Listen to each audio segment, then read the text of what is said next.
जय हिंद। आप सभी को एम लक्ष्मीकांत सीरीज में TYQ में स्वागत है। तो आज हम लोग एम लक्ष्मीकांत को जो प्रीवियस क्वेश्चन 2023 में पूछा गया है उसको हम लोग जो दो प्रश्न पूछा गया था जो राष्ट्रपति से संबंधित था, तो इस प्रश्न को बिल्कुल आसान शब्द में देखिए कि यूपीएससी किस आधार से प्रश्न पूछा जाता है और बनाने की इसको प्रैक्टिस भी करते हैं।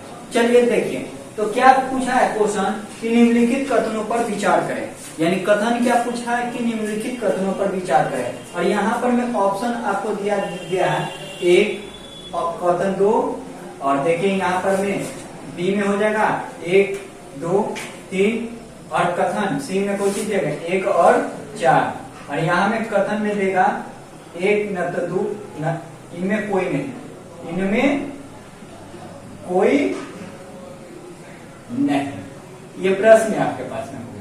अब क्या आता है तो कमेंट के द्वारा हमें बताएंगे कि क्या, लेकिन क्वेश्चन देखिए पूछा है क्या कि निम्नलिखित कथनों पर विचार करें। पहले पढ़ना पड़ेगा कि यदि भारत का राष्ट्रपति निर्वाचन होता है तो भारत के उच्च न्यायालय यानी सुप्रीम कोर्ट न्याय द्वारा शून्य कर देता है।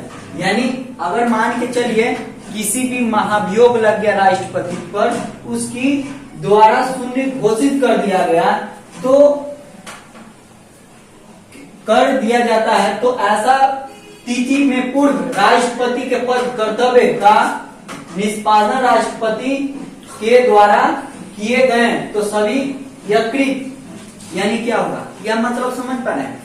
यानी कहने का मतलब है कि जब राष्ट्रपति होंगे तो उस परिस्थितियों में क्या होगा कि जब राष्ट्रपति यहाँ पर शून्य होगा तो क्या हुआ, यहाँ पर 1 पॉइंट और यहाँ पर दूसरा पॉइंट, यहाँ पर आपको समझने की आवश्यकता है। तो जब राष्ट्रपति बनेंगे तो उनकी शून्य होगा तो उनकी काम शून्य नहीं होगा।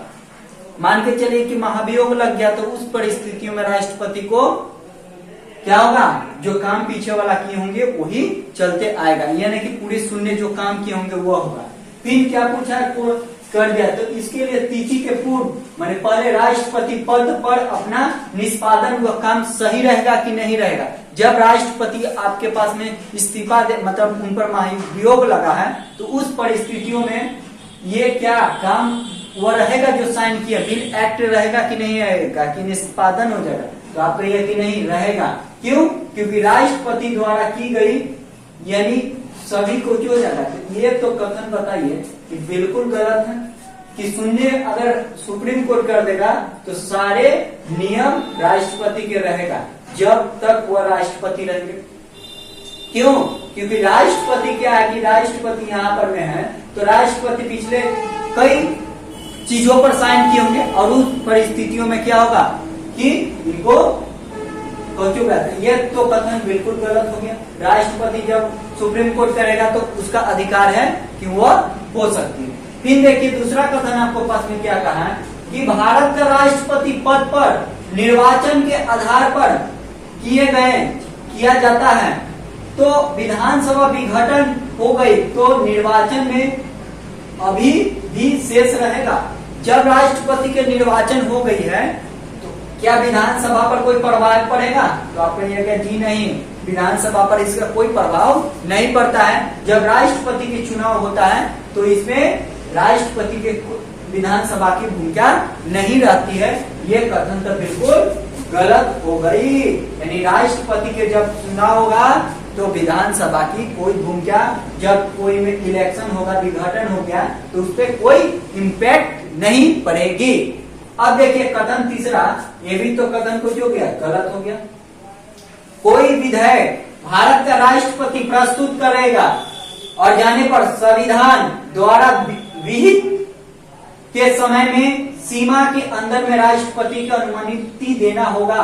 यानी क्वेश्चन आपके पास में क्या पूछा है बाबू कि जब राष्ट्रपति चुनाव या बिल एक्ट बना है तो उनके पास में एक सीमा है, तो राष्ट्रपति के कोई सीमा नहीं है कि कहिए आपको साइन करके। जब लोकसभा और राज्यसभा में बिल एक्ट किनके पास में जाएगा? राष्ट्रपति के पास में। तो उनके लिखित नहीं है कि इतना समय में राष्ट्रपति अपने मन के अनुसार से साइन कर सकते हैं। तो ये भी कथन कुछ हो गया, गलत हो गया। और ये कथन कितना हो गया? यानी कथन एक, यानी कथन इनमें से कोई नहीं था। यह यूपीएससी 2023 में प्रश्न PYQ में पूछी गई है। तो आई होप इसको समझ पाए होंगे आप सभी।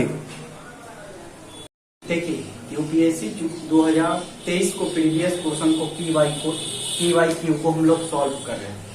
तो आज हम लोग ये दूसरा क्वेश्चन, फर्स्ट में इसको बना चुके थे। तो देखिए कि क्या पूछा यूपीएससी 2023 में, पूछा है कि राष्ट्रपति निर्वाचन पर विचार करें और क्या इससे क्वेश्चन होगा, इन कथनों में से कौन सा सही होगा। तो देखिए संसद के दोनों सदन, किसी भी सदन माने संसद के दोनों से किसी भी सदन या राज्य के विधान सभा यानी नॉमिनेटर, यानी जो नाम मतलब कोई चीज मनोनीत किया गया है, वो सदन में निर्वाचन में शामिल हो सकता है। यानी आपसे सवाल सीधे पूछा है कि जब राष्ट्रपति के निर्वाचन होता है तो उस निर्वाचन में कौन कौन सा शामिल होता है, यानी लोकसभा, राज्यसभा और विधानसभा। लेकिन निर्वाचन होना चाहिए, मनोनीत नहीं होगा। तो ऑलरेडी यहाँ पर कुछ हो गया, गलत हो गया। यानी हम आपको पिछले वाला जितना भी राष्ट्रपति से संबंधित प्रश्न होगा उसको हम पहले किए होंगे। तो देखिएगा यहाँ पर, तो ये क्या हुआ कि राष्ट्रपति निर्वाचन में कौन कौन भागीदारी लेगा, क्या जनता लेती है कि डायरेक्ट करती है? इनडायरेक्ट होती है। कौन करता है? उसका सांसद चुनाव करता है। तो राष्ट्रपति निर्वाचन में कौन कौन सा उसकी वोट डाल सकते हैं? एक होता है लोकसभा, राज्यसभा और विधानसभा। ये दोनों मनोनीत नहीं, निर्वाचन यानी जनता के द्वारा चुना गया प्रतिनिधि, वो कौन होता है? राष्ट्रपति। लेकिन ये क्या बोल दिया यहाँ पर, तो ये तो पक्का गलती हो जाएगा, यानी ऑप्शन ये कौन हो गया? गलत। फिर दूसरा देखते हैं कि निर्वाचन, जब राष्ट्रपति के निर्वाचन होगा तो विधानसभा के सीट, जितना सीट अधिक होगा उतना एमएलए का वोट बराबर होगा। मतलब यूपीएससी क्या पूछा है कि अगर जितना सीट ज्यादा होगा उतना वोट के माने जाए, लेकिन ये सरासर गलती माना है। ये देखिए आपसे कहाँ घुमाए, आपको एक एमपी, एक एमएलए का वोट निकालने के लिए हम आपको सिखाए थे कि राज्य की जनसंख्या यानी बिहार की जनसंख्या, बिहार की जनसंख्या और इनको विधानसभा की जितना सीट है उससे भागा देके 1000 से गुना। लेकिन इसमें पूछा क्या कि सीट अधिकता का नहीं, लेकिन जनसंख्या पर सीट की वोट का मान बदलता है। तो ये कुछ होगा। आप अगर नहीं चाहते हैं तो इसका पीछे प्ले लिस्ट इसका दिया गया, उसको आप देखिए, इसको भी आप देख सकते हैं, ताकि क्वेश्चन PYQ करने में आप सभी को सही होगा। यानी दूसरा भी कथन गलत, तो इसमें एक कथन सही गलत हो गया, दूसरा भी कथन इनमें से कोई नहीं। यूपीएससी 2023 के एग्जाम में पूछी गई प्रश्न है। और ये है 2020 के प्रश्न है कि देखिए यूपीएससी किस प्रकार के, जो हम पढ़ाए थे, जो आपका फाउंडेशन क्लास एम लक्ष्मीकांत को चला रहे थे, तो उसमें हम इस चीजों को भी जिक्र किए थे कि राष्ट्रपति की क्या अधिकार होता है, क्या अधिकार नहीं होता है और इस किस आधार पर होती है। तो देखिए तीसरा क्वेश्चन क्या है कि कथन पर विचार करें। यूपीएससी इसी तरह से क्वेश्चन बनाती है। तो देखिए भारत का राष्ट्रपति ऐसा स्थान पर जिसे ठीक समझे वह सत्र आहूत कर सकता है, यानी सत्र यानी आहूत कर। ये तो कथन बिल्कुल सही है कि जब भी लोकसभा ये कुछ सत्र कौन बुलाता है? राष्ट्रपति आहूत करता है। तो ये तो कथन बिल्कुल सही हो गया। ये पिछले वीडियो में राष्ट्रपति के जब था तो उसमें हम पूरी डिटेल में आपको बताया था। ये कथन तो बिल्कुल सही हो गया।